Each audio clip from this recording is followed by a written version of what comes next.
Hey, good morning, everybody. Welcome to Victoria Real Estate, the Greater Victoria Real Estate Show. With I'm Andrew Plank with the Vibe Collective and Royal LePage, and with us today we have Jane Johnston from the Bar Hill Group at Remax Camosun, and we are also with Jen Lowe, mortgage broker with Dominion Lending Center Modern Mortgage Group. Nice to see and you if I guys. didn't already say, hi, nice to see you guys too. If I didn't already say, it is August 7th, 2025, and today we're going to just be reviewing the monthly statistics from July. So we're just going to be looking slightly into the past and seeing what happened and thinking about what that might mean for our future, real estate future. So without further ado, let's get into it. Jane, would you mind actually just running the background slides? You good with that? Sure, I will do that She for wanted, you, my darling. She normally hosts these, and we're kind of trying to switch it up a bit, and she's having a hard time giving up control. So let's give her a little bit. Okay. All right. So Jen's going to give us an update on what's been going on in mortgage world before we get into the stats. So Jen, take it away. Yeah, well, so fixed interest rates are volatile right now, and they have been increasing. This is driven by global bond market shifts and uncertainty around inflation. So that's not the greatest news. So my recommendation most definitely is to get rate holds in place. We can secure rates for up to 120 days. So if you're looking to get in the market, you definitely want to get that rate hold in place, as then you know your worst case scenario. Mm-hmm. It can always get better, but if you're locked in, it can't get worse. Yeah, some people get concerned. They don't want to get that rate hold because they think, well, then they're locked into that rate. And no, that's not the case. Most definitely, we're always looking to get your rate as low as we possibly can. Okay. And things are going in the wrong direction right now for, fixed rates. For fixed rates. Yeah. Okay. Variable rates is a bit of a waiting game. We'll just wait and see how the inflation numbers and that come out. The next Bank of Canada rate discussion is September 17th, I believe. So we'll just have to see what happens. The current outlook is that they're going to be in a holding pattern until late fall, at least. Okay, because as you mentioned, there are some concerns about inflation. Mm-hmm. Inflation is not good for lowered rates. That's right. Okay, thank you, Jen. Yeah. Okay. Welcome. So let's talk about what happened in the last week here. So last week versus the week before, we had I have to put on my glasses here. New glasses, everyone. New glasses. They look great. Thank you. So 218 properties went unconditional in the last 7 days versus 258 the week before. Keep in mind, we did have a long weekend, so that does impact things last week. So 120 properties went pending versus 142 the week before. 122 price decreases versus 142 the week before. And 112 properties expired. Again, that straddling the beginning of the month is not surprising. They tend to happen more often then versus 47 the week before. Any comments on this, guys? Jane? Yeah, so the pendings would be lower because we had the long weekend. And so people will, the pending relates to the day that you remove the subject. So they would have not been removing subjects over the 3-day long weekend. They would generally wait. You're not going to hear from the bank about financing on a holiday Monday, Sunday, or Monday. Yeah, that's right. Yeah. Okay. Yeah, and it's so interesting. I had closing on Friday and a closing on Tuesday, and both with newer realtors. And we discussed after, like, this is not a good time. Next time, let's just do it like 2 days before or 2 days after, because we really want to make sure the bank are paying attention, the lawyers are paying attention, and that there's not a lot of, like, there's distraction around these times. So I try not to have closings on Fridays if I can help it. And especially a long weekend, you just know that people are going to be thinking about the long weekend or already on holidays, and it just causes more difficulty. Jen, you were going to say something? Yes.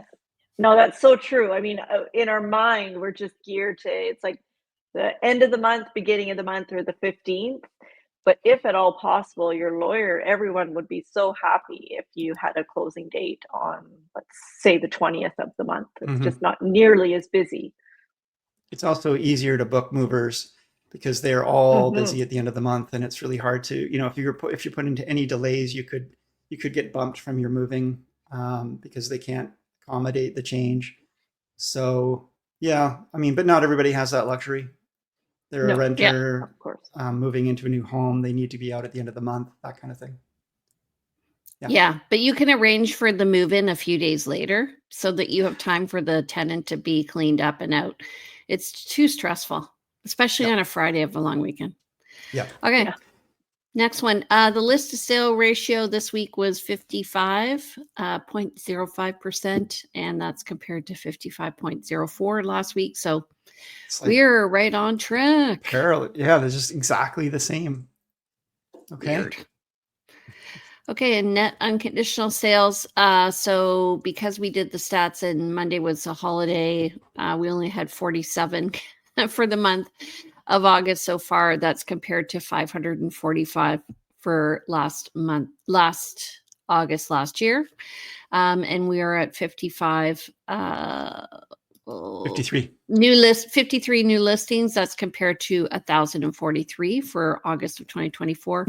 And total active listings, we are up over last year at 3,582 compared to just under 3,200 last year. So we're up 10% so far. But what's interesting is earlier, like towards the end of the spring, I was predicting we might get up to 4,000 inventory active listings because we were getting, more listings coming on that we're selling, and the inventory was going up. But even just last week, I think we had around 3,700 listings on the market. So we've had some expired. It looks like they haven't come back on market. Maybe people are taking a break over August. I'm just looking right now. Yeah. So one thing is that there's seasonality that happens. So we are, like, if you look at the humps in the market, our most active onboarding of listings happens in May, and we're going to see that in the stats that come.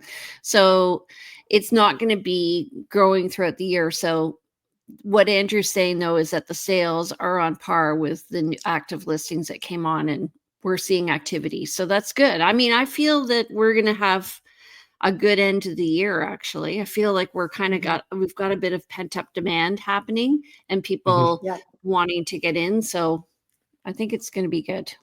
We don't actually read out or share the monthly stats that comes out from the real estate board. We collect some of these things and share them with you in terms of the stats, but the actual written news release was referring to, more multiple offers lately, and anecdotally, and what we've been hearing is that there's some good activity out there. So even though we're in the quote heat of summer, people are still buying and selling for sure.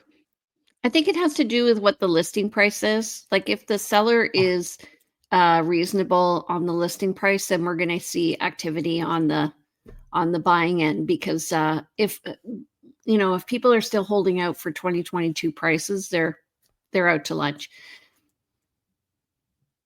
They are out to lunch and probably not eating. And probably not eating.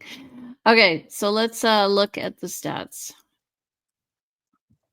Yeah. Go ahead. So this is always a hard one because really we're just talking about a shape of a graph here. And again, we talk about this one repeatedly.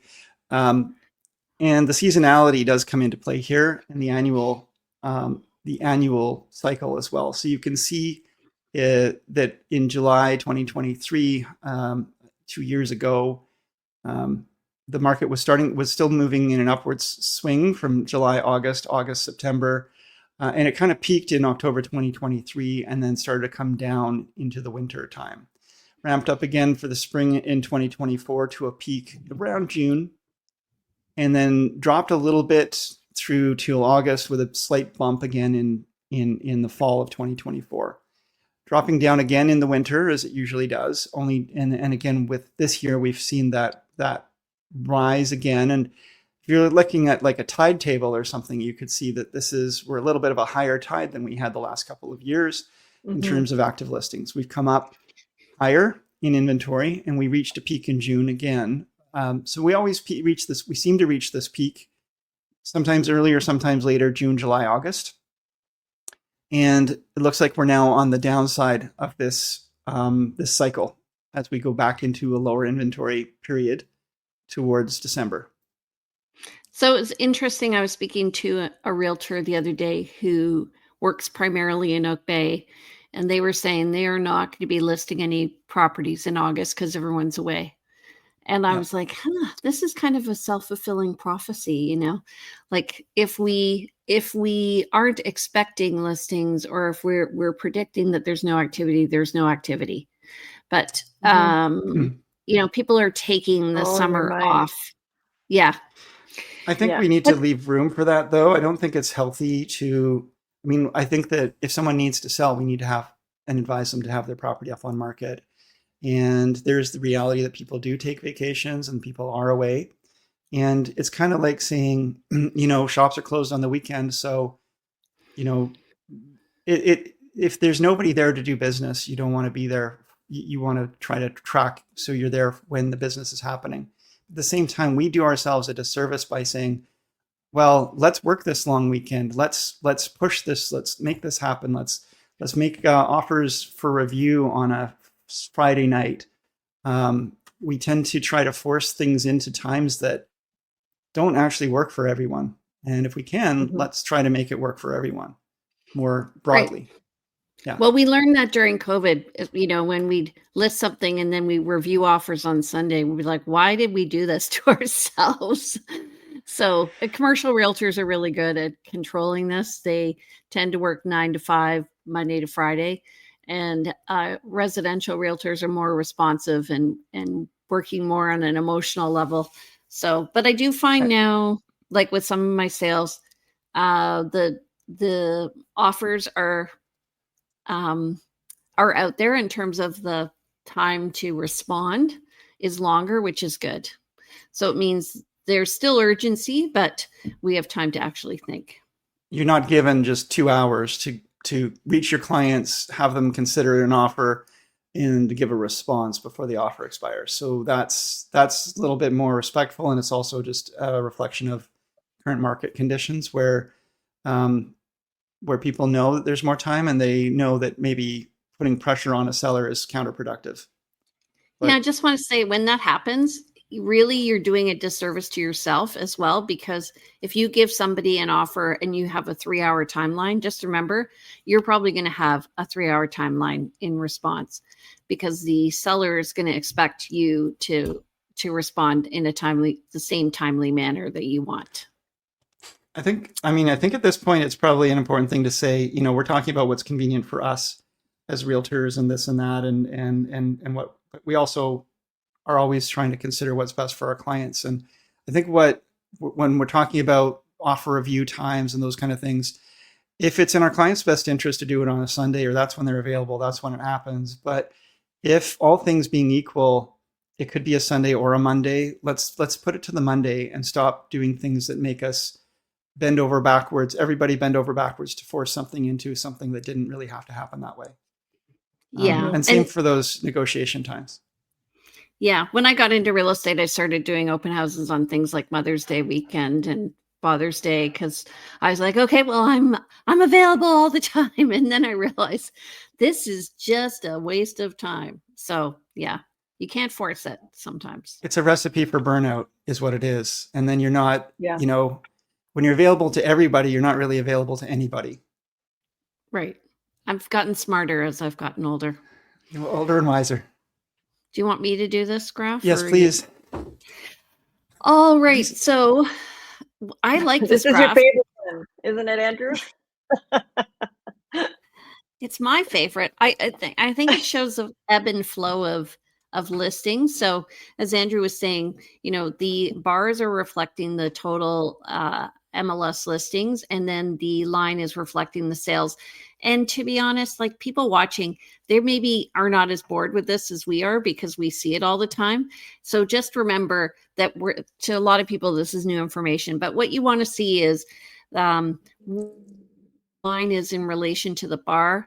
And we can see the sales have been fairly active this year, relatively to 2023. It looks like we've been having a good year, and we're on par with where we were last year. In fact, we had a better June than where we did last year. So in terms of the list to sale ratio, we're looking very healthy here, with peaks in May in both years, and looking like we're going to have a little bit of a bump in September. So I expect more listings to come on in September, and that has to do with the crowd around the colleges and universities, and also people wanting to get in before Christmas. Mm-hmm. I also think that people make decisions after they spend time together. So families have spent time together in the summer, and they're like, you know what, honey, it's time to move. So that's what prompts everything. Yeah. That's a good point. Yeah. People need time to crystallize their thinking. Yeah. And also the time, like, if you want to list next year, the time actually to talk to your realtor is now, because your realtor will help you get ready. And also now is a good time to take photos and things like that while the weather is looking good. Yeah. So. Yeah. I mean, before the show here, you guys I won't mention where that property is, but you were talking about a property that Jane showed, that Jen is aware of, that obviously the folks did not do what they needed to do to prepare the homes to the point that there's a strip of sod across the front lawn that just looks really ugly. And if someone had actually taken some extra time to prepare or talk to the realtor in advance, maybe they would have said, don't bother with the sod. That just makes it look even worse. One strip. One strip of sod just highlights the problem. Lack of effort. Yeah. And lack of effort and lack of care, which, you want to buy a home from someone who cares about their home. So, as realtors, we can do this. I think I have to go and open the door for someone. So I'll be right back. You guys continue on, please. Okay. All right. So when we're looking at this chart, what we're looking at is the list to sale ratio. So we have total number of listings and the sales, and this creates this graph here, which is an absorption rate. So it shows that we're just above 20%, which is around 5 months inventory. So we are in a balanced semi-sellers market. I would say more balanced than sellers. What are you finding, Jen, for your clients? Are they paying more? Are they like paying more as opposed to like the asking price of the property? Yeah. I feel like there's a little bit more leniency with like getting some of those subject to sale conditions. There's been a few that have collapsed because that subject to sale hasn't proceeded in the timeline. So yeah, for me, June and July were crazy busy, but it's definitely slowed down. Is it for refinancing that it was crazy busy? Yes, lots of refinances. I had a few purchases, of course, as well, but a lot of refinances. When clients' mortgage is up for renewal, doing a refinance to pay out some debts and make it more affordable. Yeah, interesting. Cleaning up that cash flow. Yeah. Mm-hmm. Mm-hmm. Yeah. Question for you. I just dealt with this, and it occurs to me that I should double check on this. You know how we've been in this business for a long time, Jane and I, and so have you, Jen. And I sometimes take things for granted or just forget things I knew in the past. So we did something the other day, and I didn't really worry about it. I knew it would be fine, but maybe you can tell me where it might not be fine, or we really should be careful about this. I had a property with an accepted offer, and the buyer wanted to just change the closing date a couple days sooner. We already had removed our conditions. We were unconditional. The closing doesn't happen for a month. Does that in some way or in any way put at risk the financing approval?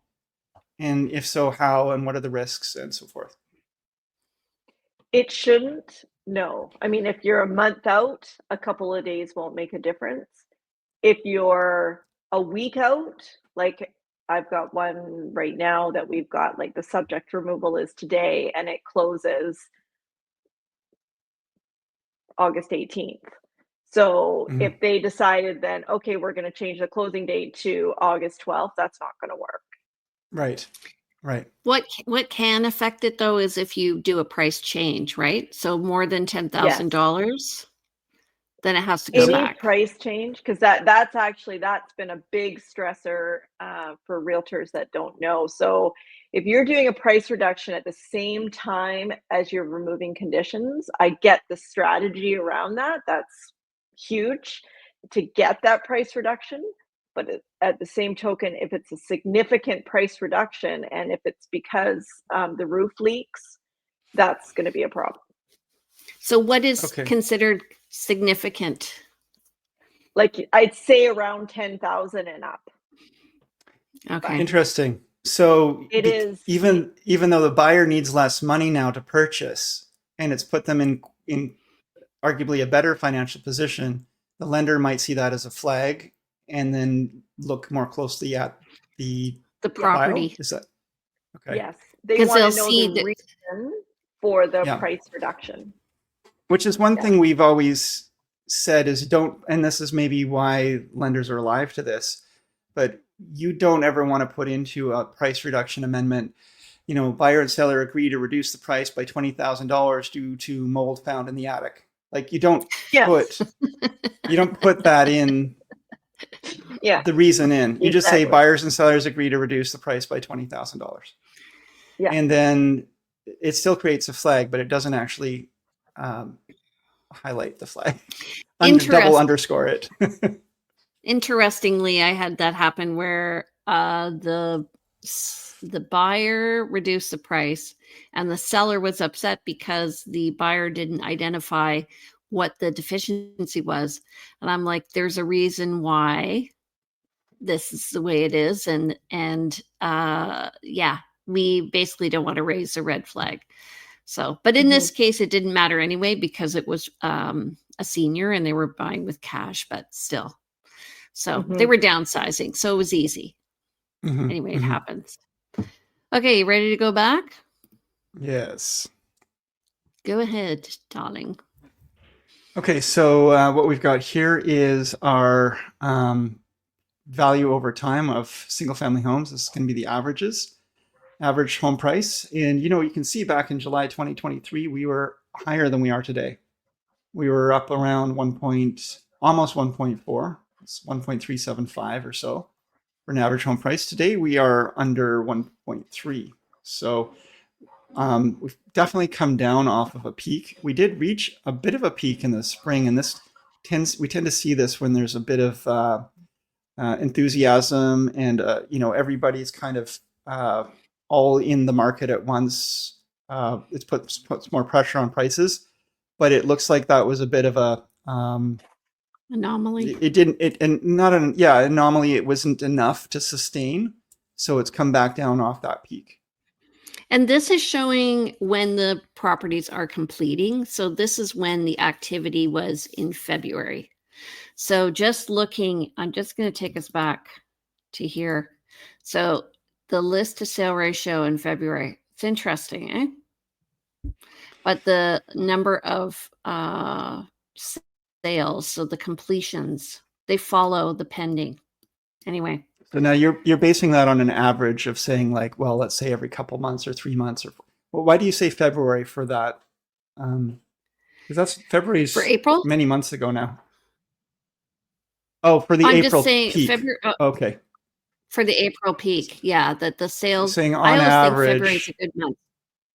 I see. On average, you're saying there were 2 months. The February was a bit of a spike in sales, but this is showing the prices coming up as they were registered as sold. Okay, and that's based on and because some properties close a month later, some 5 months later, not usually. and you're averaging it out. I'm just explaining to everyone, you're averaging it out to say on average, it's about 2 months. Yeah, when people ask me how long does it take for a property to close, and maybe Jen can speak to this, but it's usually 6 to 8 weeks, right? When you say, Mhm. Yeah, up to a month and a half. I mean, potentially up to 3 months, but not usually. It's usually, yeah, month and a half. which is one reason why the whole rental thing of 3 months notice is hard. It made it hard. That's made it hard. Yeah. Mhm. Mhm. A lot of people need to move in sooner. Yeah. Okay, Okay. let's move on. Okay, condos have kind of done okay. We've been like, if you look at this line over time, we also had a bump in the market in February. So I'm assuming December was good. It was pretty good. I found, I felt like the end of last year was very strong and it carried into the beginning of this year. And then it kind of died down after January. But if we're looking at prices, we can see we've had a bit of a deflation over time from 650 to 600. We're just below that. And this is an average in all areas. So it really is dependent on where you are. There are a lot of condos all over the city. But I do feel that the condo market feels a bit stronger than it did a few months Definitely. ago. Okay. Andrew? Oh, that's so weird. Yeah, I thought I had a dog come into the room. Oh, did you just Your dog wandered in, and, and I'm like, That's funny. that was so weird. Okay. Okay, moving on. Let's just put that behind us. Oh, here comes another one. Where are they coming from? No, because you have behind you, it doesn't really show the same, but I do have a door behind me that's sort of the same kind of configuration. And Similar somehow my color, brain just hut did there. that. Yeah. Okay. Anyway, townhouses, really steady, really steady. Yeah, thank you, Jane. Do that again, please. Was that Zoolander? What is that? That's from.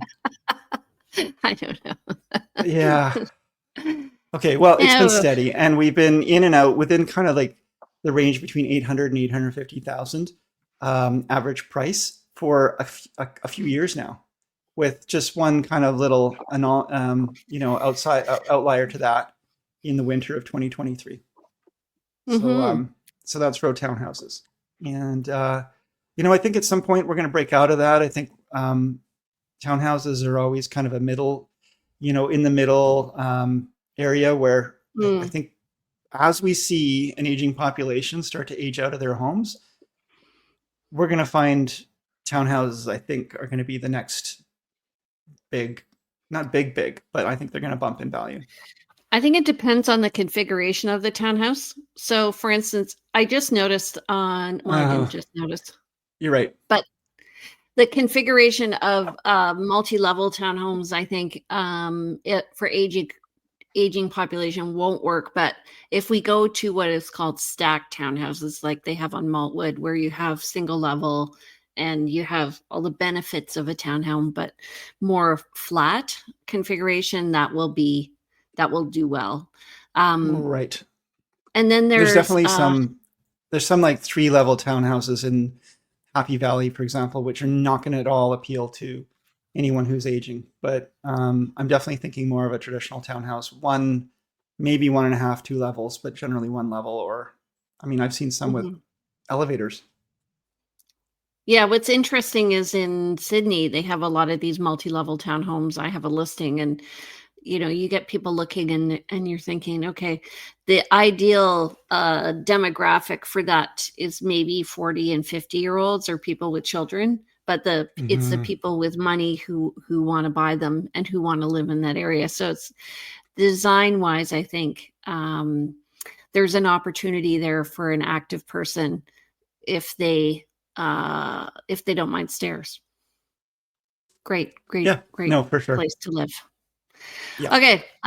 So if you know somebody who's buying or selling or thinking something's gone on with their life and they need some discussion, we're here to help you.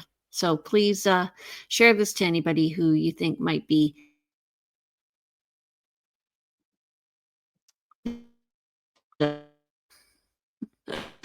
So, alrighty. Andrew, how do people reach you? Yeah, give me a call. I'm here, 250-360-6106. Send me a text, send me an email, info@andrewplank.com. And happy to chat and share with you anything that we can and help you out with whatever your real estate problems are. Okay, Jen. I am at 250-217-4925, and email is jen@jenlowe.ca, and my website is jenlowe.ca. And happy to help you with your rate holds. Awesome. And I'm Jane Johnston. I'm with the Briar Hill Group. You can reach me at 250-744-0775. Best email is actually briarhillgroup@gmail.com.